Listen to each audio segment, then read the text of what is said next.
Les oiseaux sont mes confidents, et quand je siffle entre mes dents, ils me comprennent tous ensemble. Ils sont plus sensibles à mes mots, pour n'être que des animaux, ils sont moins bêtes que les hommes.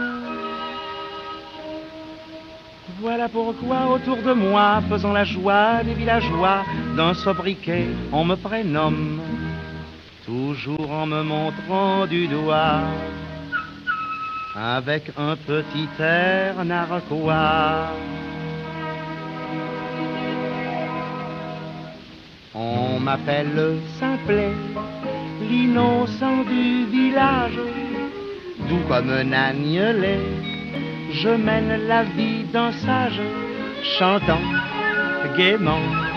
Moi je vis de l'air du temps, je dois tout ça au conseil de mon papa.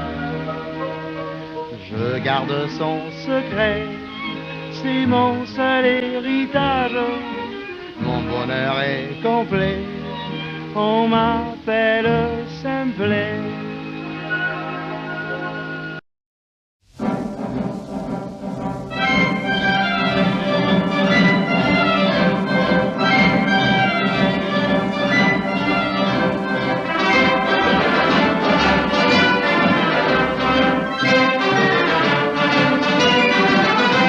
Pour faire une bonne bouillabaisse, il faut se lever de bon matin, préparer le pastis et sans cesse, raconter des blagues avec les mains. Les courageux prennent leur canne et vont eux-mêmes la pêcher, mais le poisson passe et ricane, y a plus qu'à l'acheter au marché. Ah, que c'est bon la bouillabaisse, ah mon Dieu que c'est bon, bon, bon. Ah, que c'est bon la bouillabaisse, ah mon Dieu que c'est bon. Pour faire une bonne bouillabaisse, il faut se lever de bon matin, préparer le pastis et sans cesse, raconter des blagues avec les mains. Une langouste est nécessaire, de la baudroie et des favouilles, 12 rascasses, un petit Saint-Pierre, huile et safran, ail et fenouil. Ah, que c'est bon la bouillabaisse, ah, mon Dieu que c'est bon, bon, bon. Ah, que c'est bon la bouillabaisse, ah, mon Dieu que c'est bon. Pour faire une bonne bouillabaisse, il faut se lever de bon matin, préparer le pastis et sans cesse, raconter des blagues avec les mains. On invite une belle petite, Marie-Louise ou bien Susan. Ensemble on remue la marmite, en se bécotant tout le long. Ah, que c'est bon la bouillabaisse, ah mon Dieu que c'est bon, bon, bon. Ah, que c'est bon la bouillabaisse, ah mon Dieu que c'est bon. Pour faire une bonne bouillabaisse, il faut se lever de bon matin, préparer le pastis et sans cesse, raconter des blagues avec les mains. Il faut bien attiser la braise, Susan le fit ingénument. C'est ainsi que les Marseillaises éprouvent leur tempérament.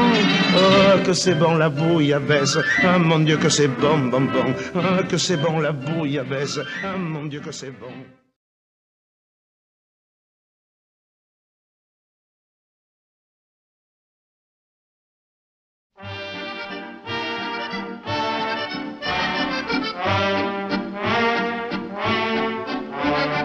Je ne porte pas de perlouse, je ne suis pas un nervi, je trouve que ça fait tartouze, et c'est pourquoi moi je vous le dis, j'ai l'air de ne pas avoir l'air, mais avec mon air je fais la pige à bébé. Je suis un dur, un vrai, un tatoué, je fais pas des magnes. Qu'est-ce qu'on y gagne pour les tournants? Moi, faut pas me les jouer. J'ai risqué le bagne, faut l'avouer. J'ai bouffé du cannibale, j'ai même digéré des balles. Il en faut pour que je m'emballe. J'ai discuté, car des bataillons d'Afrique, je porte la marque de fabrique. Et voilà tout le portrait d'un tatoué, d'un dur, d'un vrai. Quand je joue à la belote, au petit bistrot du coin, faut pas m'en mettre plein les bottes, car aussitôt je fais du foin. De quoi? Il n'y a pas de pourquoi. Les autres on reste quoi? Alors je dis narquois. Je suis un dur, un vrai, un tatoué. Je fais pas des magnes, qu'est-ce qu'on y gagne? Ah, pour les tournants, moi faut pas me les jouer. J'ai risqué le bagne, faut l'avouer. j'ai bouffé du cannibale, j'ai même digéré des balles. Il en faut pour que je m'emballe. J'ai discuté, car des bataillons d'Afrique, je porte la marque de fabrique. Et voilà tout le portrait d'un tatoué dans dur temps vrai.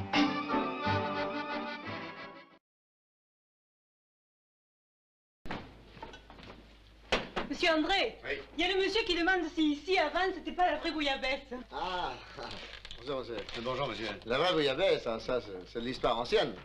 Depuis plus de 10 ans, c'est la seule normande ici. Monsieur a sans doute connu la maison pendant l'occupation. Ah non, non, non, avant la guerre, je suis navigateur. Ah, ouais, excusez-moi, je vous disais ça à cause de votre... De quoi? Votre blaireau, là. Oui. Avec ces touristes, on sait jamais. Il y en a qui se plaisaient bien en France, alors forcément... Ils reviennent. C'est ça. Vous fumez, monsieur? Merci. Je la garde pour tout à l'heure. Je la fumerai en douce parce que ma femme n'aime pas ça. Ah oui, vous parlez bien quelque chose avec moi, non? Oh, c'est pas de refus. Ah, juste une petite goutte pour vous faire plaisir. À la vôtre, hein? À votre santé. À la vôtre. En somme, chez vous, le patron, c'est plutôt la patronne, hein? Oh, vous savez, on fait pas toujours ce qu'on veut, hein. Alors, à ce que je vois, monsieur était un habitué de la maison? Un habitué, hein? Ça, vous pouvez le dire. C'est qu'on mangeait bien ici. Le patron, c'était un chef. Un chef? Si on veut. Comment, si on veut? Et sa cuisine? Vous avez goûté sa cuisine? Son bœuf en daube, son stock office, ses pieds paquets, maison? C'est pied paquet. Ça vous plaît pas, les pieds paquets? Ah, non, je dis pas ça, mais enfin... Et sa bouillabaisse? Vous savez ce que c'était, sa bouillabaisse? C'était des boîtes. Oui, c'était des boîtes. Des boîtes? Sa bouillabaisse? Vous voulez peut-être dire de la conserve? Attention, monsieur, à ce que vous dites. Vous l'insultez. Ah non, je ne me permettrai pas d'insulter un mort. Un mort? Oui, il est mort. Vous saviez pas? Non, première nouvelle. Si, il est mort en captivité. En captivité? Attendez, je vais vous montrer. Vous allez voir. Allez, regardez ça. Fernand Jouvin, soldat de première classe, s'était déjà illustré pendant la campagne 39-40, sauvant sa cuisine roulante sous le feu de l'ennemi. Oui.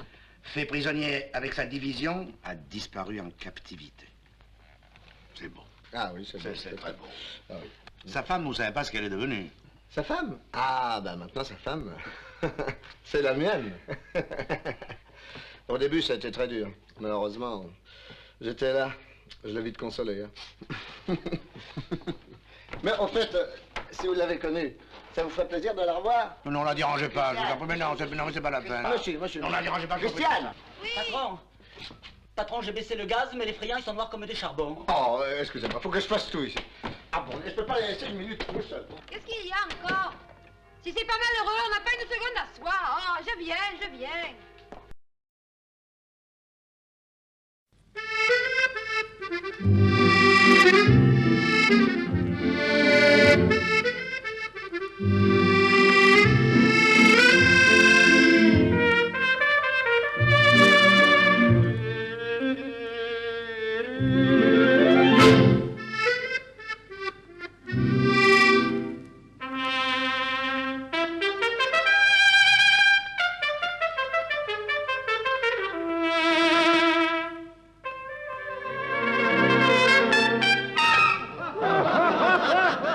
Non, monsieur, je vous en prie, soyons sérieux. Allons, au travail.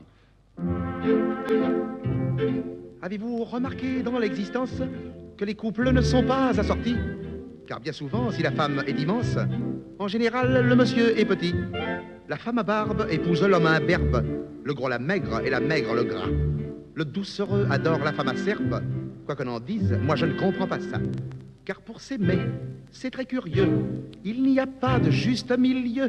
Oh non, mais je n'ai jamais compris l'amour. Il est souvent aveugle et sourd. Pas besoin de discours.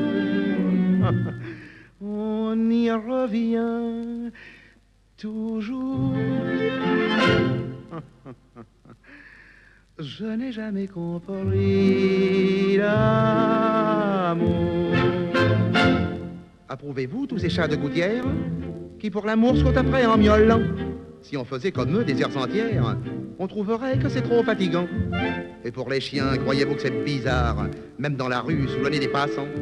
Pour le taureau, c'est encore plus barbare. C'est un peu vache, je vous le dis en passant. Le taureau, la vache, le chat, le chien, moi je trouve que ça...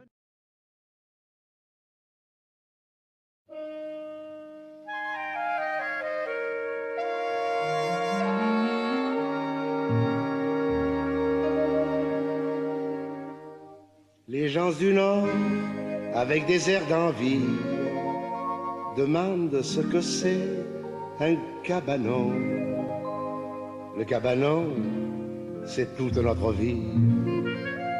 C'est tout et rien, car ça n'a pas de nom. C'est un endroit où nous faisons des blagues, des galéjades qu'on lance sans façon, où la gaieté se mêle au chant des vagues. C'est le midi, quoi, c'est le cabanon. Sous le soleil, le dimanche, on fourmille. Pichou et grand, sian tout y réunis. Nous y faisons la bourride en famille, la bouillabaisse, aïoli, ravioli. Après dîner, chacun chante la sienne. L'oncle Jeannet qui pose au baryton nous endort tous, c'est encore une veine de faire un pénéqué au cabanon. Pendant ce temps, les jeunes calignailles trouvent toujours un billet pour s'espigner. Et les parents, qui sont des grandes blagailles, ne voient jamais qu'ils s'en vont câliner. Sur les rochers, ils s'en payent une bosse. Vous allez être enchantée, madame, du costume de votre mari. Mon coupeur, il a fait une merveille. Espérons-le.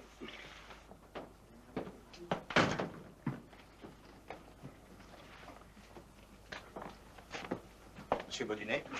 Bonjour. Pardon.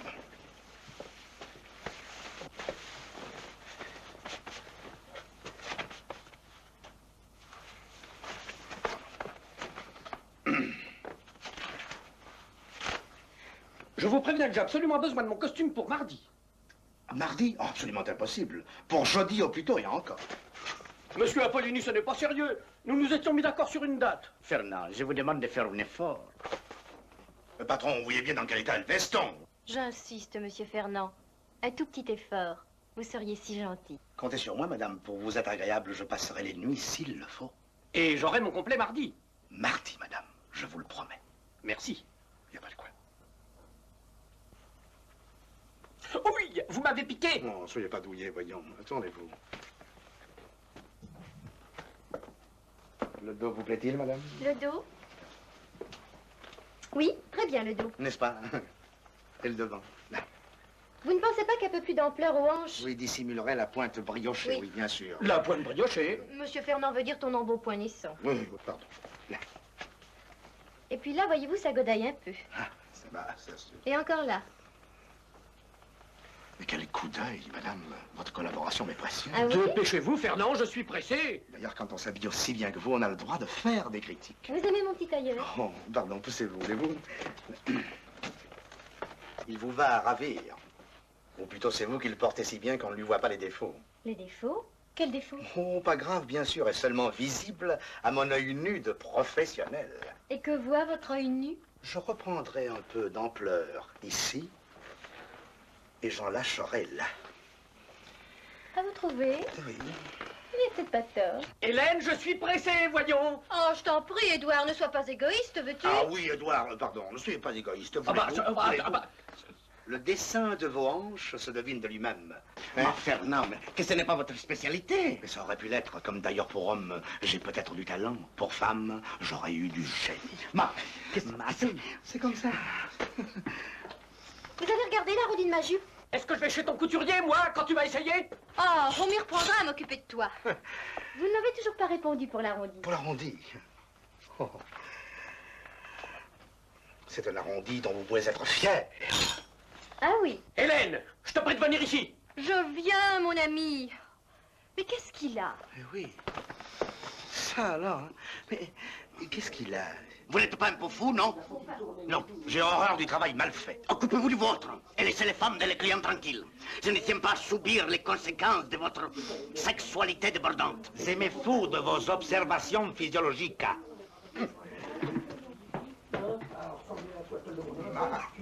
Tu m'embêtes. Si tu crois que je n'ai pas vu ton manège. Imbécile. Madame, je vous fais toutes mes excuses. Mais vous n'avez pas à vous excuser. C'est mon mari qui est ridicule. C'est bien mon avis. Et comme je n'aime pas qu'on se peigne ma figure, je ne foutrai plus jamais les pieds ici. Ma route. Tu es complètement grotesque. Monsieur Baudonnet, per favore. Accidenti. Monsieur Baudonnet, per favore. Excusez-le, monsieur Apollini.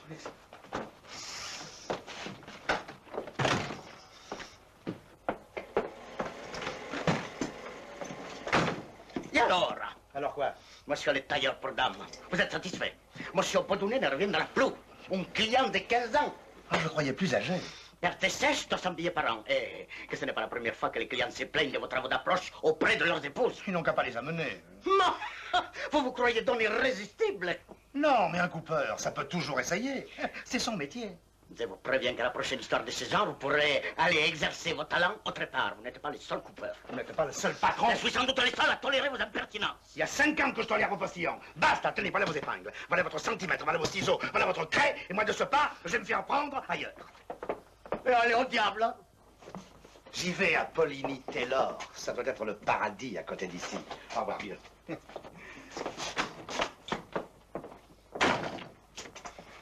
Quelle ingratitude. Il craindra moins devant sa femme. La petite mère Adrienne, qu'est-ce qu'elle va lui passer?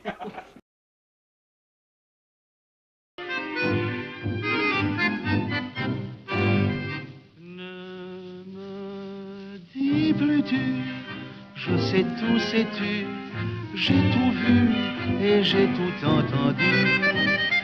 C'est une obsession, pourquoi ta passion n'a pu fuir l'infâme tentation? Je sais que l'amour est aveugle, mais moi, j'y vois trop clair, vois-tu? Ne me dis plus tu, je sais tout, sais-tu, je t'en supplie, ne me dis plus tu. Rappelle-toi pourtant les beaux soirs d'antan, tu faisais du cheval sur le chauffage central, moi sur le sofa, je criais à dada, mais c'est bien fini tout ça.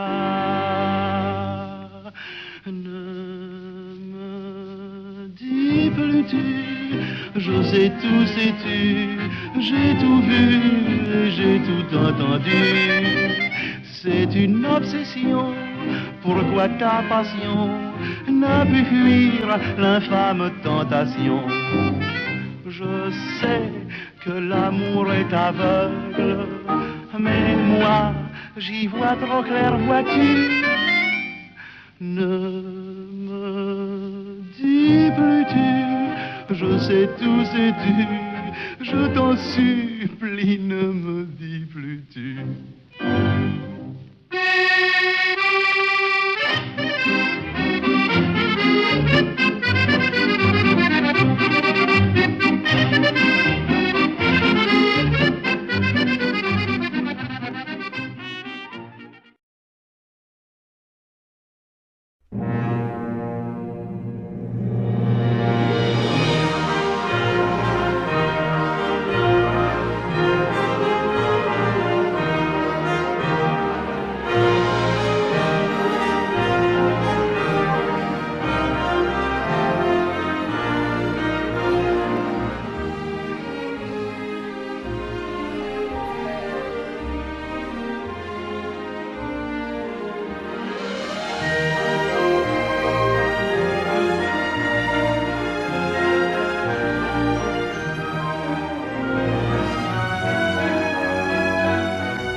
monsieur le curé, bon voyage, hein?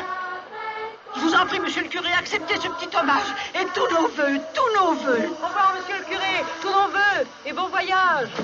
C'est des pigeons de ce vieux bandit de la Brutiata. Je les ai pris au piège. Au revoir, monsieur le curé. Merci, mes enfants. Les hommes de Pépone avaient dit que si nous nous faisions voir dans les rues, ils nous crèveraient un œil à chacun. Alors pour éviter des ennuis, nous sommes venus jusqu'ici. Au revoir. Revenez bientôt. Revenez bientôt. Nous irons voir les Merci, mecs. mes enfants. Oh, mais je vous connais. Au revoir. Merci, à bientôt. Merci. J'ai dit à mon mari que j'allais voir maman. Au revoir, monsieur le curé. Au revoir, monsieur le curé. Bon voyage. Bon voyage.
Avant que vous quittiez le territoire communal de notre juridiction, nous sommes venus vous offrir les salutations de la population et exprimer le vœu de vous voir revenir bientôt en souhaitant que dans votre nouveau séjour, vous vous reposiez afin de nous revenir en pleine forme.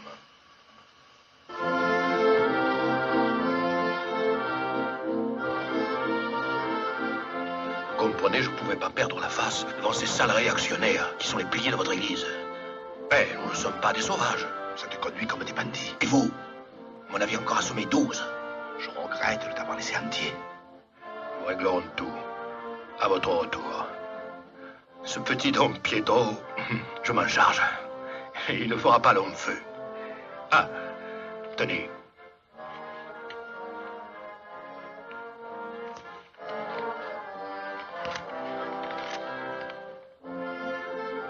C'est mon fils Marco qui l'a dessiné.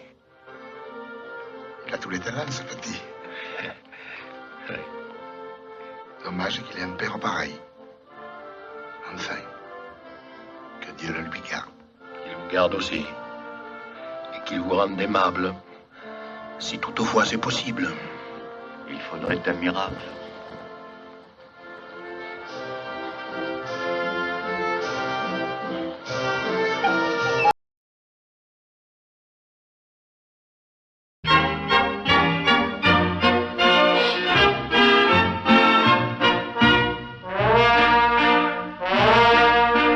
Par une belle enfant, je suis troublé, mais je n'ose pas lui en parler. Je suis intimidé par ses appâts, car je me dis, n'est-ce pas, elle a tout ça, et moi je l'ai pas. Des trucs ici, des machins là, du rouge aux joues, du noir aux yeux, et des rubans dans les cheveux. J'en suis jaloux, mais en tout cas, tout ce que m'a donné mon papa, mon corps d'athlète, etc. Moi j'ai tout ça et elle l'a pas. Elle habite en face de chez moi. Et l'autre soir, oh quel émoi, je l'ai aperçue en combinaison et j'ai pensé crénon. Elle a tout ça, et moi je l'ai pas. Des dentelles et des falbalas, des pantalons tout plein de festons, et des mignons soutiens tétons. J'en suis jaloux, mais en tout cas, mes caleçons qui vont jusqu'en bas pour cacher les poils de mes tibias. Moi j'ai tout ça et elle l'a pas. mais je suis devenu son petit mari. Et c'est curieux ce qu'elle a grossi. Et quand elle se plaint du mal au cœur, je me dis y a pas d'erreur. Elle a tout ça, et moi je l'ai pas. Des petites douleurs à l'estomac, des envies de fraises et de nougat.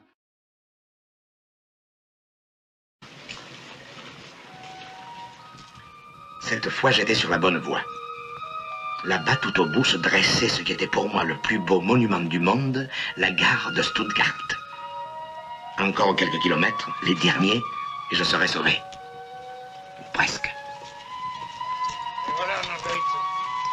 On va se quitter, et cette fois, c'est pour de bon. Hein? Eh oui.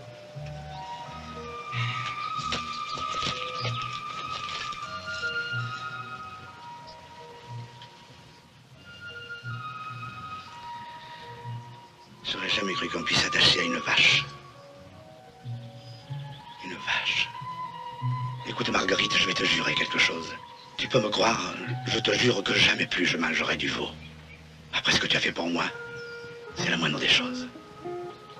Et maintenant, tu peux me dire oh merde. Parce que j'en ai besoin, tu sais. Adieu. Adieu.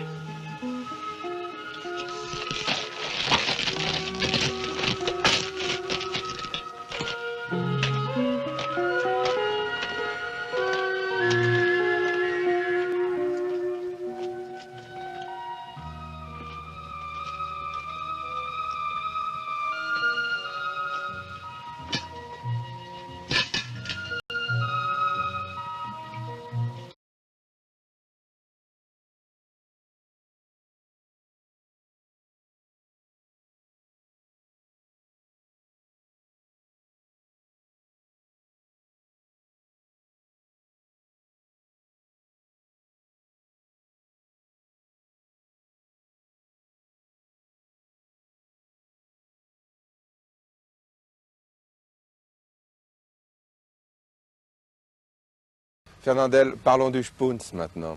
On a dit que le Spunz, c'était en quelque sorte l'histoire de votre vie, qu'en réalité, vous désiriez plutôt faire des films dramatiques. Est-ce vrai? Pas du tout. Le Spunz, c'est une histoire de Marcel Pagnol. Nous avons connu, quand nous tournions Angèle, un jeune écervelé qui ne pensait qu'au cinéma. Je dois dire d'ailleurs qu'il était un peu fada, comme on dit à Marseille. Et devant la discrétion de ce garçon qui nous regardait tourner, et devant ces questions un peu farfelues, Pagnol en a tiré un scénario, le Spunz.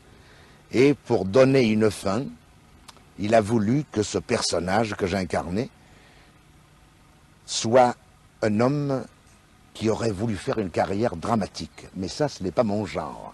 Moi, je n'ai pas voulu faire une carrière dramatique. D'ailleurs, je n'ai même pas voulu faire une carrière de cinéma. Lorsque j'ai fait du cinéma, j'ai accepté la première fois pour me voir. Et je ne pensais qu'à faire une carrière musicale, vous voyez. C'est pour ça que je dis à mes jeunes camarades, quand ils disent « je veux faire du cinéma », je dis « ne dites jamais ça. Dites peut-être qu'un jour, je ferai du cinéma. » Car moi, je n'avais pas du tout envie. Et le cinéma est venu me chercher au musical. C'est pour ça que j'ai une grande reconnaissance au musical et à ce public fidèle. Car comme je vous le disais tout à l'heure dans notre conversation privée avant d'être devant les téléspectateurs, on pardonne tout à un comique. Voilà pourquoi, au bout de 35 ans de cinéma, vous me voyez encore devant vous, chers amis, en vous remerciant encore de votre accueil quotidien. Et je dois dire que si je suis Fernandel depuis 35 ans, enfin depuis 30 ans, mettons que j'ai un grand nom, c'est au public que je le dois. À ce public qui m'a fait confiance au départ. Et c'est pour ça qu'il fallait quand même, à ces gens très sympathiques qui sortent ou de l'atelier ou des bureaux, et qui le soir, le samedi, allaient au cinéma, leur donner quelque chose pour un peu les délasser. Et j'ai pensé que si j'avais fait, dans ma carrière déjà longue, que des films dramatiques, je n'aurais pas tenu le coup. Car on ne peut pas intéresser les gens à faire pleurer pendant 30 ans. Fernandel, maintenant, vous êtes non seulement acteur, vous êtes également producteur.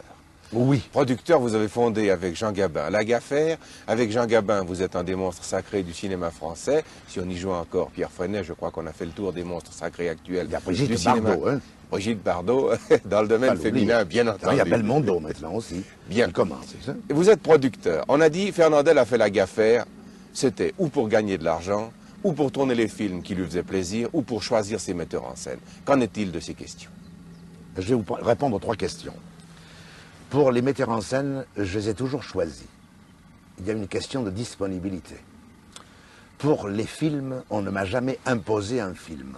On m'a proposé un film, je l'ai accepté ou je l'ai refusé. Quand je tourne un film, je crois toujours faire le chef-d'œuvre de l'année. Des fois, j'ai fait le chef-d'œuvre la semaine dernière, c'est tout.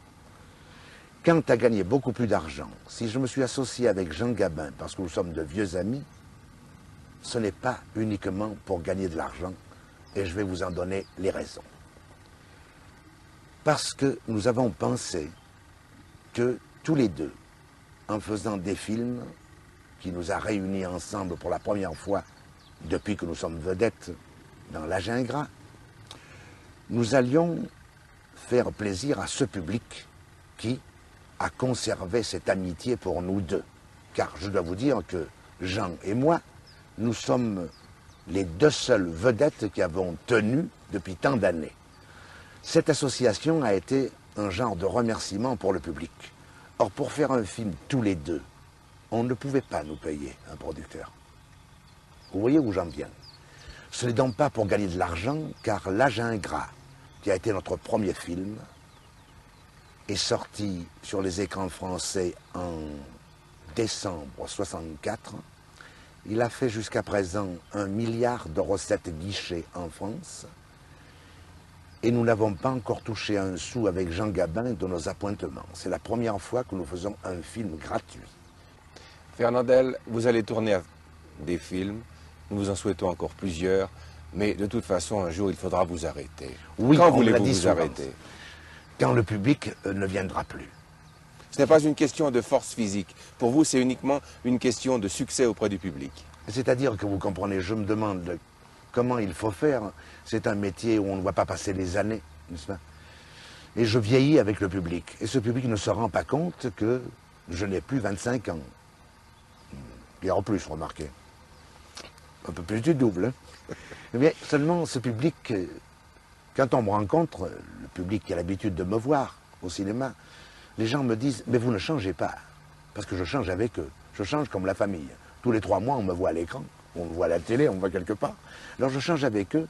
Et d'après eux, vous n'avez pas bougé. Si, j'ai bougé. J'ai bougé, mais je bouge avec eux. Et c'est pour ça que très souvent, lorsque je peux faire une petite apparition sur la scène, comme il m'est arrivé au mois de novembre, où je suis allé aux États-Unis et au Canada, je vais aller voir le public pour leur dire qu'il n'y a pas de raison qu'eux me voient souvent et que moi, je ne les vois jamais, puisque nous sommes des cousins, paraît-il, avec les Canadiens.